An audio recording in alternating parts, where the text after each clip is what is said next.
Welcome to Basic Brewing Radio for Thursday, August 7th, 2014. I'm James Spencer. Here at Basic Brewing Radio, we're all about home brewing. This week, Chris Colby, editor of beerandwinejournal.com, talks about losing weight without losing beer. You can drop some serious pounds while not dropping your favorite beverage from your life. Chris is proof. If you're new to home brewing or would like to get into the hobby for the first time, check out our website, basicbrewing.com.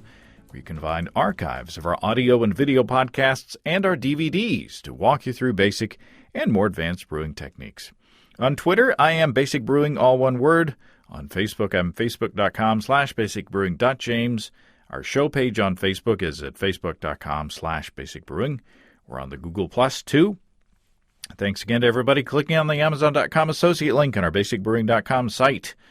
Whenever you think of shopping on Amazon, go to basicbrewing.com first. Click on our Amazon ad, and then everything else will happen as it normally does. The only difference is that you'll be helping us to bring you this show. We greatly, greatly appreciate your support. Same thing works with our associate links for Brew Your Own magazine and the American Homebrewers Association on our site as well. You can find our Basic Brewing iPhone app on iTunes, our Android app on Amazon.com. I don't know where you find the Windows app. I guess on the little Windows store. We're on the BlackBerry podcast directory. We're on the Stitcher app. We're just everywhere. Check out our Brewer's Logbook at basicbrewingshop.com. In the front is a blank calendar that you can use to track your fermentations and plan your brews. That means that even though it is August, you still have 12 months of calendarage up in the front of the book to help you track your fermentations. Say if you got like a lager going, you want a handy way to check out how long that's been in there, such as that. And there is room in the back of the book to log the details of up to 50 batches of beer. We've got people that every year buy more than one book, so there's a lot of fermentation going on out there. If you want to put a tip in our tip jar, some coinage in our guitar case, you can go to basicbrewing.com/support. Thanks to everybody who's done so already. Protect your precious beer with one of our growler bags while they last. Just a few left. Check those out at basicbrewingshop.com. For a limited time, you can get a free Basic Brewing bottle opener with the purchase of any of our DVD combos. Well, let's jump right into the mailbag, shall we? Jason from Jacksonville, Florida writes, I want to get into brewing small batches of beer, maybe 1 to 2 gallons. The only thing holding me back is the yeast. It seems like most vials of yeast are the size to make 5-gallon batches. It seems like a big expense for a small batch of beer. Do you split vials up and save them for other batches, or pitch the whole vial and possibly overpitch? Just trying to figure out this last piece. Well, that's an easy one. When I'm doing 1 or 2 gallons, I use dry yeast. It's easy to measure or estimate, if you just want to do that, how much you need in a batch. And if you're careful, you can then fold up the packet and put it into a snack-sized Ziploc bag. A new one, of course. You don't want to use one that Cheetos have been in or something. And save the remainder in the fridge for later. And I found that if you use the rest of that yeast in a couple 4 weeks or so, you'll be just fine. And if you still want to play with liquid yeast, you can brew a gallon with it and use the dregs from that batch as a starter for a larger batch. You'll probably want to do some figuring with a yeast calculator to see how much of the slurry that you want to pitch into the larger batch, but I've had success in doing that too. So there's a solution both ways. Steve Wilkes and I got together and shot an episode of Basic Brewing Video on my cream ale recipe that I talked about last week. It was a camping-inspired episode and a lot of fun. And to go with the beer, Steve cooked up some fish tacos with smoked trout that he smoked in his smoker there as he was smoking a brisket. Oh, my God. Whew. What was I thinking about? Oh, the fish tacos had, smoked trout. There was a homemade habanero coleslaw and a homemade green salsa. Oh, tasty, tasty stuff. That episode will go online Friday along with the recipe, which will be in the episode description on basicbrewingvideo.com, and it will also be on our app. So there's a reason. That just in itself, that recipe is a good reason to get the app. It's not fair to make you or myself hungry, I know, before a discussion about changing your diet, but there you go. For a while, I've been following Chris Colby's ongoing weight loss through his Facebook posts. Every week he takes a picture of his scale and posts it right there for everybody to see. And he's had very impressive progress over time. Kind of slow but steady, winning the race there. Chris wrote a couple of articles recently on his experiences on beerandwinejournal.com with the details of his approach. So I thought it was good timing to ask him to come on here to share the highlights. Chris Colby, welcome back to Basic Brewing Radio. Hey, James. Thanks for having me on your show. There is less of you. We can't see it, but there is less of you than last time we talked. You've been on a plan, and you've been showing off via Facebook every week.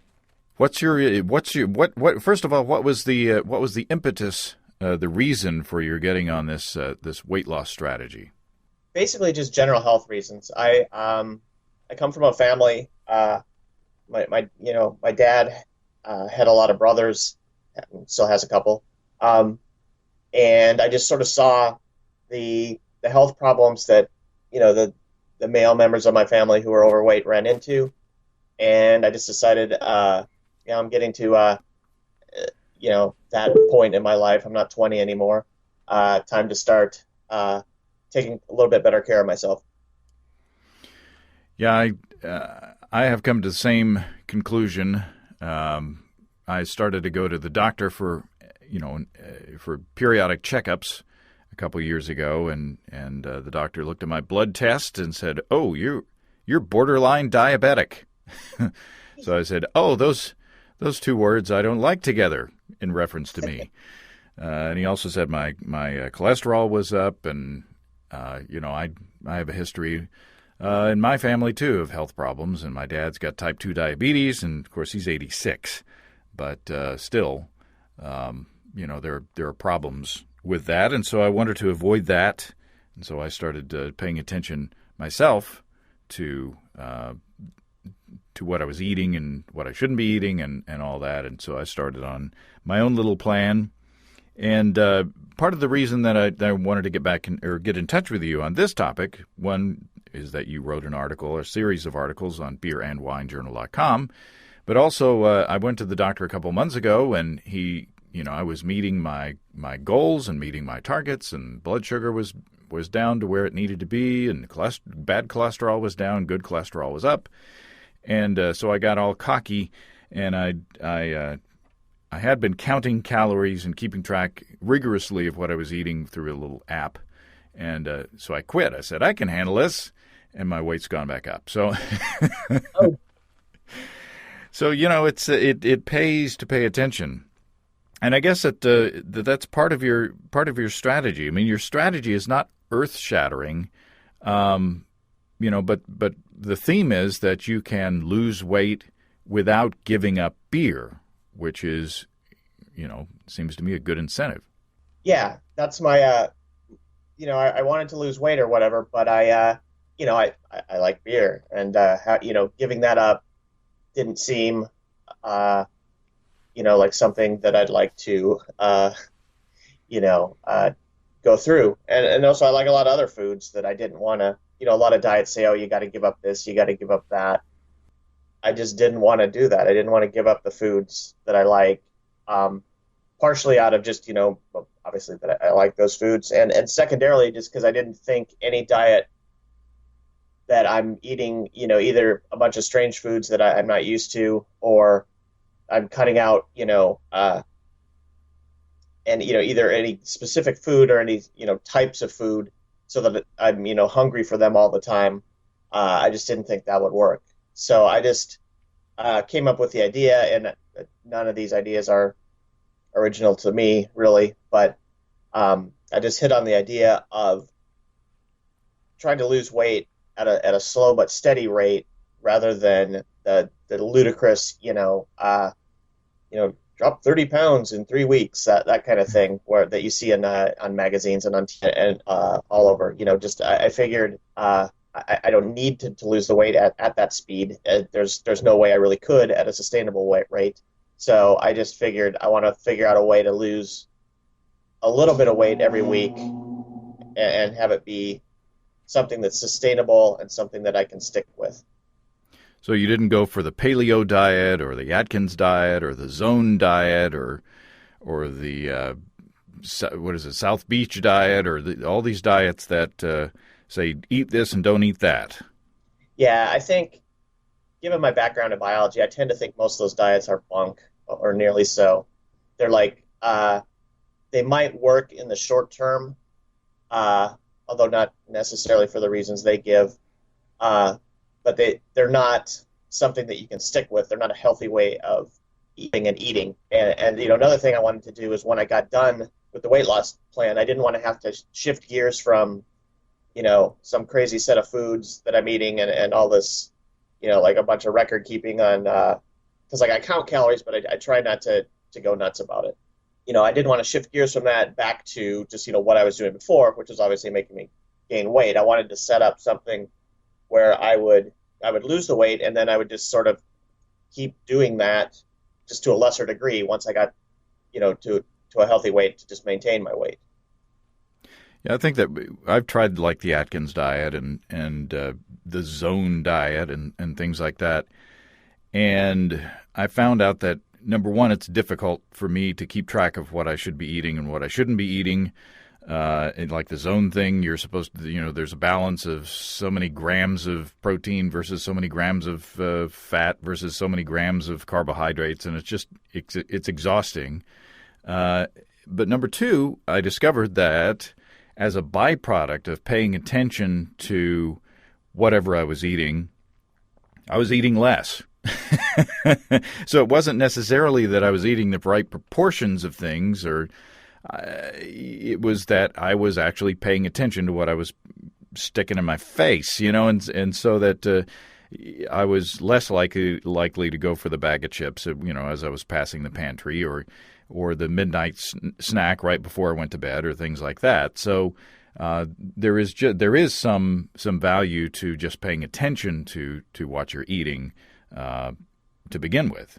And I think that's part of your strategy, is that you use an app to track what you're eating, and you are conscientious about logging that in, right? Well, I was at the beginning. I started out in the first maybe 3, maybe 4 weeks. I conscientiously logged everything that I ate in the app, and I recorded an estimate of how many calories I burned doing exercises, if I could estimate it. And yeah, I kept good track for a few weeks. But then I basically just started winging it after that. And then I would, every other week or so, maybe I'd take a day and record everything again, just to sort of calibrate, because you can, you can start to, your estimation of how much calories are in things can start to shift, and generally not in your favor. You're generally going to talk yourself into, oh no, that's not 600 calories, that's 400, So yeah, I started out counting calories just to give me a good baseline. And another thing, given that I didn't give up any of my favorite foods, I learned, how caloric all my favorite foods were. And then after a while, I just started sort of winging it. I know I can look at it, at especially foods that I eat commonly, and guess within the ballpark of how many calories are there. And given that I'm not trying to hold, to like 1.000 pounds lost every week. I'm not trying to have that level of precision. Ballpark estimate is usually pretty good. Yeah, the app that you and I both use, I'm back on using it. It's called Lose It. Is that what it's called? Yep. And it's very handy because And I have no stake in this thing, and I'm sure that there are other apps out there that do exactly the same thing. But there are handy things like it's got a big built-in database of a bunch of foods. It has a little scanner thing in it to where you can actually scan the barcode of a food. That's handy. If you just grab a can of soup out of the pantry, you can just say boink, and it has all the information in there. And then also it has a database where you can go to, if you go to a restaurant like Red Robin, which my kids like to go to, it has things on the menu entered in there that you can, and it's amazing. That's one way that I've used the tool was that I looked at all the foods on the menu, and sometimes the foods that look healthy and low calorie on the menu were actually higher calorie than other foods that didn't look healthy. So it kind of, since we don't have nutritional labels on restaurant food, that's a way that you can kind of easily take a look at what these what these items really are. So again, it's actually taking a look at what you're putting in your body, being aware of it, and keeping track of it, at least in the beginning, so you can kind of train yourself. But let's talk a bit about beer. I mean, why beer's got a bad reputation? I mean, there's a part of the anatomy that's named after it, the beer gut. Is that a fallacy, or is there some truth to the reputation that beer has? Well, whenever the subject of dieting comes up, if a diet is going to recommend completely giving up foods like soda and beer, and basically any drink with calories always comes up, and I sort of disagree with that approach because I like beer and also Coca-Cola. It's calories are just calories no matter where you get them from. You can, if you take in calories from beer, you can simply counteract that by lowering your portions of other things during the day. Beer also and soda actually are also a little bit of an appetite stimulant. So you're not only taking in calories, but you're training encouraging your body to want to take in more. So there's a little bit of truth to it. But if you, part of the diet plan that I sort of cooked up was just that I wasn't going to try to lose, spectacular amounts of weight every week. So I can drink a couple beers and not, it doesn't drive me, like crazy that, oh, now I've got to eat something. I'm so, where's a pizza or whatever. I can, because I've already eaten enough that I'm satiated. I don't feel, overtly hungry. And so I can, enjoy a beer or two in the evening and just work that into my overall calorie goals. And likewise, I have, most mornings I have a soda. Coca-Cola now has those little teeny, like 97 calorie cans. And I'll have one of those because, I know it's just empty sugar, fizzy water calories, but I like those. So, and I just correspondingly have that, that little bit less food during the day. So, yeah, it's all about, if you just want to keep beer in your diet, it's all just about working it into your calorie budget. You're not going to be able to drink, or likely you're not going to be able to drink just all you want if all you want is a lot every day, because that adds up and you would be having very little food. But you can certainly work it into, like I generally in the evening go out, sit by my garden and have a couple. You can easily work a couple beers into a diet where you're losing 1 to 2 pounds a week. Yeah, I worked out. I used a little app called Brew Math to figure out. There's a nutrition section in there, and if you put in the starting gravity and the finishing gravity of a beer, you can figure out how much alcohol and how many calories it's got in it. And so a beer starting out at 1055 and ending up at 1010, according to the app, would have 6% ABV and 225 calories for a U.S. pint. So you know, 225 calories can go by pretty quickly, you know, if you're in an evening.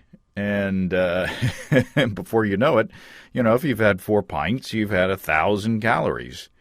And then, if you're like me, you stop by the fridge for a quick snack because you've had 4 beers and you're a little hungry. You know, I mean, there's a reason that Denny's and Taco Bell is popular at certain times of the night, and so, Yes, there is. so I think that you know that's been a big part of my downfall, and also, you know, I like big tasty beers, and I don't even want to know how many calories a New Belgium triple has in it right now. But you know, those are tasty beers. So, but it's just all about restraint. I think that I said years ago that I wanted to write a diet book. The title of it was "Get Off Your Butt and Stop Eating So Much." And so, unfortunately, the title of the book was going to be the entire content of the book as well, because I mean that's part of your plan too. Is not only do you cut back on the calories that you're eating, but you burn calories as well. Yeah, you can lose weight by just calorie restriction, but it gets a lot harder because um, you've got to restrict your calories all that much more. And like I said, one of the big things that I didn't want to do in my diet, besides giving up things I like beer, I also didn't want to feel hungry all the time because that's just a killer to any weight loss plan. If you really can't fight hunger in the long term, you're going to give in. So, what I did was just you want to eat enough so that you have energy during the day, because that's another thing. If you restrict your calories to the point where you just feel lethargic all the time, that's a losing proposition because you won't be able to get done what you want to do, and you won't be able to have the energy to exercise, which also helps you lose weight. And one of the things I tried to do is um, I'm not the kind of person, I don't have any desire to pack up a gym bag and drive to a gym and work out there and then come back and because that's just a lot of travel time back and forth. I just wanted to find ways just to do stuff more active. And one thing I did this year was in my garden, I just decided I'll do everything as actively as possible. Like I didn't use the rototiller this year to turn over the garden, and it's like 20 feet by 50 feet. It's a good size. I turned it all over by hand with a spade. And I spent a lot of time, more time than most years, weeding the garden, and just tried to be as active as possible that way. And then I also, if there was a couple days where I wasn't really really expending that many calories in the garden, I just went out walking, and I didn't particularly worry about. I have an app that tracks it just because, for the heck of it. But I didn't really particularly worry about, how far am I going, how fast. It was just get out, take a walk, take a look around, try to keep the pace up a little bit because, what I'm trying to do is burn calories. But just do something. And that's yet another thing I found out is just I've tried to, as my weight loss goes on, I started slow by just eating a little less than I was eating, which was quite a bit, and just exercising a little bit. And then as time went on, just started gradually try to replace things that I do that are less healthy for me with things that are more healthy for me. And, if you do it gradually, it doesn't become a big thing that you have to pay a bunch of attention to. It doesn't, you're not hungry all the time. And you just, the only sort of downside is you're not losing weight at the, ludicrous rates that some diet plans claim they will give you. But the upside of it is it's easy to stick to. And once you once you get to the finish, it's not something you're going to switch away from, because you're going to see like, oh yeah, I lost all this weight over this time. Now, when you reach your maintenance weight, you'll be able to eat more and exercise less just because you're holding your weight constant, not trying to drop it. And, you'll train yourself to sort of count calories and just sort of watch out for, needless snacking. I mean, I'll if I'm hungry, I'll go eat a snack. I don't worry about that at all. Just avoid grabbing a bag of potato chips and eating the entire bag of potato chips. I'll grab a handful or two, and put them in a plate or a bowl or something and put the bag away. I try to do as little as possible. Honestly, I tried not to go nuts counting calories. I tried not to go nuts with the calorie restrictions. I tried not to go nuts with the exercising. I just, every week I weigh myself, and if things are going well, I keep doing what I'm doing. If, the weight loss is sort of stalled out, well, then next week I make a little more effort, And so far it's worked to the tune of, I don't know, I'm closing in on 40 pounds lost. Wow. Wow, that's big. I mean, if you think about how much 40 pounds weighs, it's almost a sack of grain. Yeah, that's you are to be commended, sir. One thing that I've discovered helps is not to have the bad things that you shouldn't eat in the house. Not to have a big thing of ice cream in the freezer, not to have the variety pack of the little, the potato chips or the corn chips or whatever in the pantry, because if they are not in the house, I'm not going to find them in a moment of weakness and just say, oh well, I'll just step away from the plan just for this little bit. And also another thing is to plan ahead, to have good things in the house. My wife and I, we have two sons, and we get busy, and pretty soon it's around 4:30 or 5, and it's supper time, and we hadn't gone to the store in a day or two, and there's nothing good to cook for supper, and so it's like, well, let's go out to eat, or let's go get Sonic or some crap that's just gonna fill our bellies. Because we're tired and we don't want to think about it at that point. We don't want to go to the store. So, part of it is being proactive and putting good stuff in the pantry and in the refrigerator, and not having the bad stuff, so that you're not shopping hungry, or you're not making bad decisions on the spur of the moment just because you're tired. I totally agree. Yeah, and in my Beer and Wine Journal article, one of the things I mentioned is don't make or decisions when you're hungry. And one of the biggest things, or two of the biggest things I found help, is just plan ahead a little bit. Like I'll write out, on the weekend before I go to the grocery store, I'll write out like, here's a list of different meals I can make, and then I don't necessarily say schedule every lunch which day it's going to be, but figure out 4 or 5 lunches, figure out some breakfast, some blah blah blah, and just have those ready, so when it comes time for lunch, you can just think, well, here's a couple things I can make.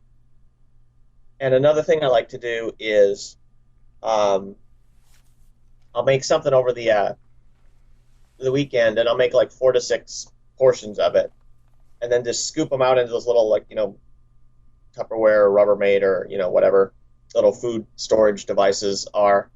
And just portion them out in a reasonable portion. Like, if you make soup or a casserole, or, pork and beans or anything, just scoop out enough that either, here's enough calories for lunch, or here's enough calories that if you add an apple is lunch, apple or a piece of bread or whatever, and then it's easy to make right food decisions when you've already made them when you were not hungry, because if you've got stuff in the fridge, and then I usually take, I'll make like 4 to 6 helpings.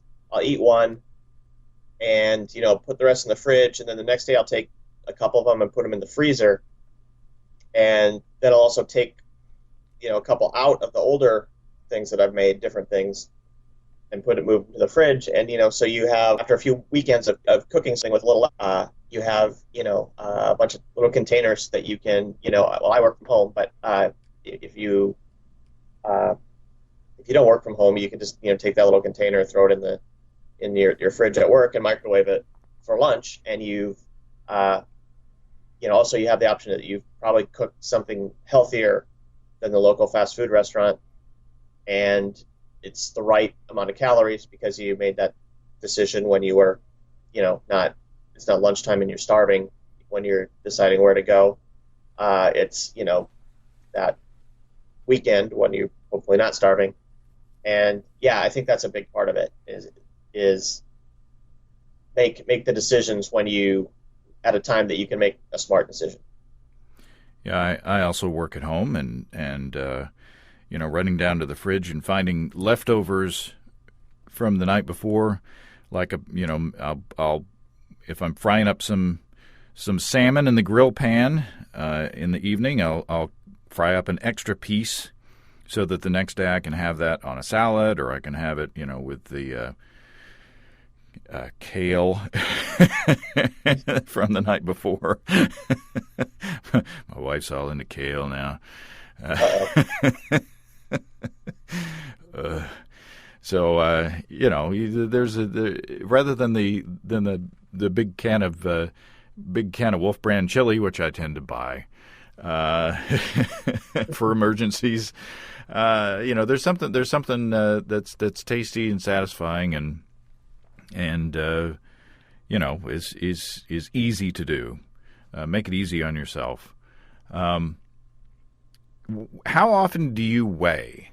I mean, I tend to weigh every day, and sometimes that gets discouraging because your weight tends to fluctuate. How often do you weigh? I usually weigh myself either once or twice a week. I'm actually right now, I've got the little Facebook challenge with a buddy of mine on Facebook, obviously. And so we post our weights once a week, just as a, we're doing a little race or whatever to see who can lose the most. And all the little fluctuations that occur, if you weigh yourself once a week, when it's in the morning, after you've used the toilet, you're probably a little bit dehydrated at that point. If you weigh yourself once a week, all the little fluctuations due to, food and hydration and whatever else, sort of even out, and you can see a pretty clear trend. And also the way I'm doing it, to lose a spectacular amount of weight every day, it really doesn't matter if I bounce up 0.4 of a pound, because I don't know if that's just because I had an extra glass of water before I weighed myself, or whatever. I try not to sweat the little things, and so I weigh about once a week, twice if I think if something's gone off keel midweek. And you say don't sweat the setbacks. I mean, if you do have a moment of weakness and lose some ground, you can't let it derail you entirely. Yeah, that was the last time I tried to lose weight, I was doing really well. And I got down to about actually almost exactly where I am right now. And one of the things I was doing was I was exercising, I was running at the time with the idea that I was going to run in a half marathon. Mm. And but I got to a point where I was running every day, and I just sort of hit a wall where I wasn't making much progress on the running. And instead of just saying, thinking to myself, well, you're running mostly to lose weight, the half marathon thing is a secondary goal. And, I was burning a good chunk of calories 3 times a week doing it. I got all frustrated with not making progress running and quit that. And then once I quit that, of course, the weight loss, started becoming less. And then I got, bored with that and dropped it all. And, what I should have done was just said, okay, it's disappointing that, you're not making breakthroughs in the running, but just stick with it. Your main point is that you're trying to exercise and lose weight. And also there are times of the year like when Thanksgiving comes around, I'm not going to count my calories on Thanksgiving. I'm not going to use it as an excuse to stuff my face to, the maximum extent. But I'm not, if someone says, "Oh, do you want a piece of pie?" I'm going to be like, "Yes, I want a piece of pie." It's Thanksgiving. And there's always going to be things throughout the year that come up, your birthday or, holiday, as long as those things are far enough in between and you've lost, you lose the weight,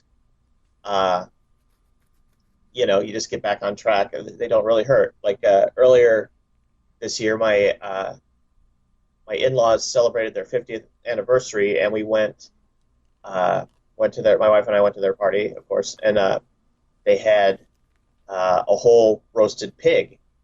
And, am I going to turn down that, just so I can lose, 4/10 of a pound or whatever I'm shooting for the next day? No, I had like 2 huge servings of barbecued pig.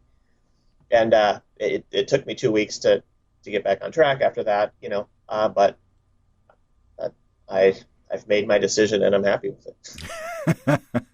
It's delicious. Yeah, I mean, you can't. So the bottom line is moderation. I mean, and not making changes that are too radical, either in your lifestyle or your diet. Because if you make those changes that are too radical, that are too much against sort of who you are as a person, those are going to be temporary. But if you make the changes slowly and you make moderate adjustments along the way, pretty soon they become habits themselves, and you're eating more healthy and you are more healthy. Yeah, I mean, I think people are creatures of habit, and if you tell them like, "Oh, you should go on an all vegetarian diet," if you haven't ever been a vegetarian, you likely don't know very many vegetarian dishes to cook. Everything seems weird to you, and you're not going to stick with that. But if just take the approach, just start eating a little less and start exercising more, just a little bit, you'll get started, you'll start losing some weight, and then, you might start to bog down a little bit, but then all you really need to do is just, like the one thing I mentioned earlier, is just start substituting things that are a little bit more healthy for things that are less healthy. Instead of, if every night you sit on the bag of chips, lose the bag of chips, or portion it out, and on nights that there's just nothing on television, just get out and go for a walk instead. Mm-hmm. Also just find foods that, one thing, like I haven't given up any of my favorite foods, but most of my favorite foods are very caloric. Like I love fried chicken, and you can't eat very much of them and make your calorie goals. But what you'll find is if you just look around for things that are healthier, things that with more whole grains in them, things with fruit and vegetables, you'll find something you like and just start gradually sort of squeezing, that into your diet. Like when I have, fried chicken these days, instead of having several pieces of fried chicken and, a huge thing of mashed potatoes, and, now I'll have some vegetables, a little bit of mashed potatoes, 1 piece of fried chicken. And when I'm done, I've had fried chicken. I liked it. And then, I just haven't ate as much as I usually did, and I just don't have it as frequently as I did. I don't. If I get a desire to have it, yeah, I'll cook some and make some. But most of the time, I've just tried to wedge in healthier options. And for me, it's helped this year. I've had a huge garden, so it's like I've had a variety of, especially beans. I grew a bunch of beans. I've been able to have a lot of that in my diet. But even without that, you can just gradually start replacing the less healthy things in your life with more healthy things. And if you do it gradual, the only downside is that you're not going to shed the weight like, at a rate of 10 pounds a week or anything ludicrous. You'll be probably losing 1 or 2 pounds a week. And and that might even slow down as when you get farther into it. But it all adds up over time, and it actually works, and it's something you can stick with rather than a diet that initially you'll drop a bunch of weight, but 3 weeks later you'll be just sick of it. There'll be foods you're clamoring for, and you'll be you'll be hungry and just won't feel good. And your friends and family will be sick of you talking about your diet. Yeah, exactly. And that's one thing else I didn't want it to become this whole thing. Like, I didn't want it to become every day, like the focus of my day is figuring out what to eat. I wanted it to be something that I could, get done the stuff I wanted to get done during the day, and just, have it be something that I could stick with and not have to either think a lot about every day or struggle with every day. Because like I said before, any weight loss plan where you're constantly hungry is just doomed for failure, because you're not going to fight that in the long term. So you've lost about 40 pounds. What's your goal? I've got to look exactly, but basically it's somewhere around, if you look at the height weight chart, I want to be somewhere in the middle third of the range of what's healthy weight for my height. I'm not trying to, I see no desire to lose weight beyond that. So just a healthy weight for my height, and it'll probably be, by the time I get there, I'll probably settle for the upper end of that middle range I'm shooting for, which is fine. As long as it's within the healthy range, that's it. And then like I said, I hope to, at that point, I'll just train myself. I'll have a vague idea of how many calories that I should be having every week. I'll have been more active, and that'll, hopefully I want to stay that way. And then, I'll probably just every other week or so step on the scale and just check out how things are going. And hopefully, and if I gain back a little, I'll just dial things back a little bit. Well, I wish you luck. And so far, you've been an inspiration. And, by putting the picture of your scale on your Facebook thingy every week, if you continue to do that, maybe the possibility of public humiliation will keep you on track. Yeah, that is an incentive. And I think another thing, like if you have a friend who's wanting to lose weight at the same time, rigging up some sort of thing where you inform each other, it is a good idea, because a little peer pressure, never hurt. I know that I've had several weeks that I have gained weight during the weight loss challenge. They're just overshadowed by the many more weeks that I've lost. And when you post that, to my friends, like, I really should have done better, and it's just sometimes, it's just another little nudge in the right direction. Well, there you go. Congratulations, Chris, and keep it up. And we will talk to you next time. Okay.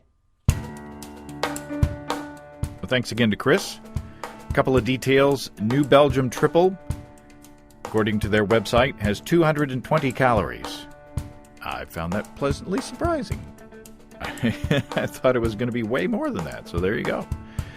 And one thing we didn't mention was that in the Lose It app, you can set a goal for yourself, and the app will tell you how many calories you need to limit yourself to achieve that goal. So that kind of takes some of the thinking out of it. And as I said, I'm sure that there are a ton of applications out there, a ton, so to speak, that do the same thing. So that's just one that we found. And I've got until October. My next doctor's appointment, where they take blood and everything, is in October. So I'm back on track, I hope. We still have great content in the can from Grand Rapids. Hadn't forgot about that. I'd like to I like to be able to keep, an episode or 3 on reserve because I want to avoid scrambling for topics at the last minute. So we'll probably go back to Grand Rapids next week, but then who knows? We might want to put another fresh show in there to break things up as well. In the meantime, if you have brewing questions, show suggestions, want to say howdy, write to james@basicbrewing.com or just fill out the contact form on basicbrewing.com. Please don't forget to tell us where you're from. You can find our bottle openers on our shop. Our Basic Brewing growler bags are available for a short time longer. Protect your precious homebrewing craft beers you take from place to place. Check out our support link where you can throw a couple of bucks into the tip jar by subscribing financially to our podcasts. Be sure to check out our DVDs, of course. Extract Brewing and Partial Mashing, Stepping into All Grain, Low-Tech Lagering and Decoction Mashing, and Introduction to Wine Kits. You can find them all on our site.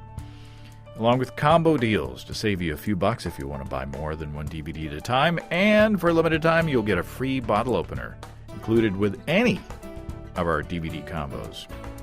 And we've got shirts in the store as well.